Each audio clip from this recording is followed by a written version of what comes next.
and national news, business, politics, and sports. This is the Sun FM News, brought to you by ABSA. Your story matters. The news.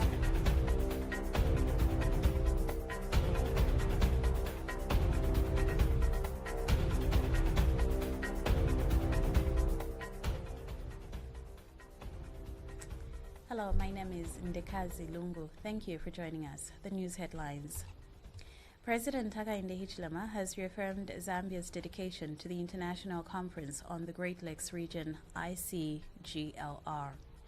Stakeholders in Livingston have raised concerns over increasing moral decay in Zambia, attributing the decline in ethical standards to weakening relationships between parents and their children. Government has reaffirmed commitment to advancing youth mental health and empowerment through strategic and inclusive initiatives. Stay tuned for details coming shortly.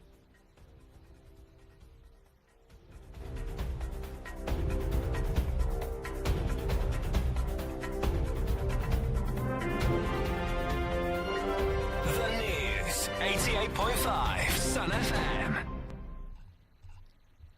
And now the details.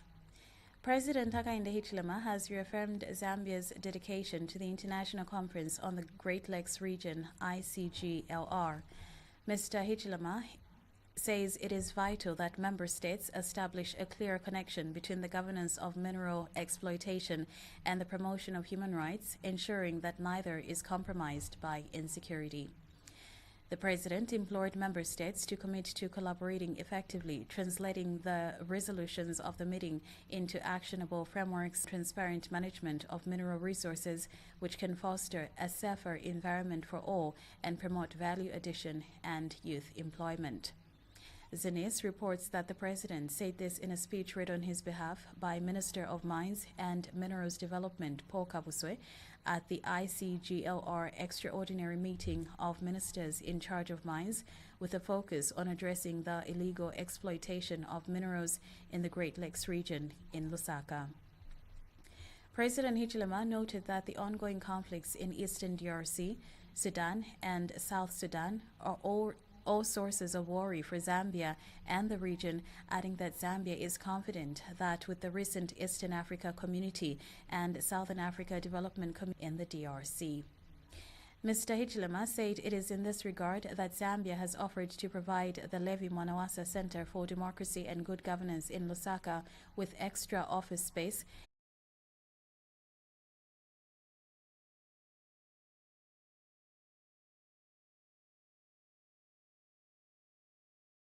Issues of substance abuse, to be more specific, alcoholism.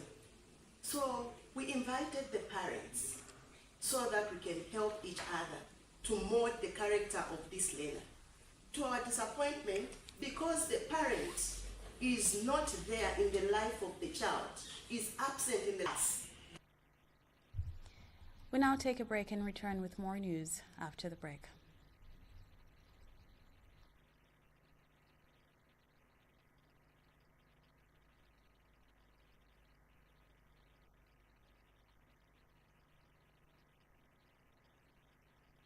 Taking that dream vacation? At ABSA, we understand. That's why we offer collateral-free personal loans of up to 850,000 kwacha. With a 7-year payment plan, now you can access more financial support to turn your dreams into reality. Let's help you write the next chapter of your story. Call 5950. You've been waiting all year, planning, training for this one thing. The 18th edition of the ABSA Cup is here. In the football stands, we stand as one. Now, it's time to get together for the ultimate soccer experience, the ABSA Cup. Follow the action this March to May and watch it on SuperSport, DSTV, and GoTV. Grab your tickets now at ShopRite CompuTicket. Your story matters. ABSA. Stakeholders in Livingston have raised concerns over increasing moral decay in Zambia, attributing the decline in ethical standards to weakening relationships between parents and their children. Speaking during an engagement with the Parliamentary Committee on National Guidance, participants from the education sector emphasized the critical role of parental involvement in shaping children's values. Sharon Tembo, a civic education teacher at Hillcrest National STEM Secondary School, stressed that parents must actively mold their children at home before sending them to school for academic instruction. Noted that many parents have neglected their... More needs to be done. So that is the mandate when it comes to news, because there's no charge to it. But even as Livingstone Press Club, when it comes to such a matter, I think you can still engage us. When we have engagements, whether with members of the public, sometimes we have town hall meetings, like this Friday, on the 2nd, we are having a town hall meeting. So we'll have a town hall meeting where we engage different stakeholders. Government has reaffirmed commitment to advancing youth mental health and empowerment through strategic and inclusive initiatives. This commitment was reiterated during the launch of the On Your Mind Recovery Wellness Coaching Training Program held at the University of Zambia. Speaking on behalf of the Permanent Secretary of the Ministry of Youth, Sport and Arts, Kangwa Chileshe, Senior Youth Development Officer Linda Mukua highlighted the critical role mental health plays in national development. She emphasized the need for systems and solutions tailored to meet the mental health needs of young people in institutions of higher learning and national development, especially in universities where academic, social, and emotional pressure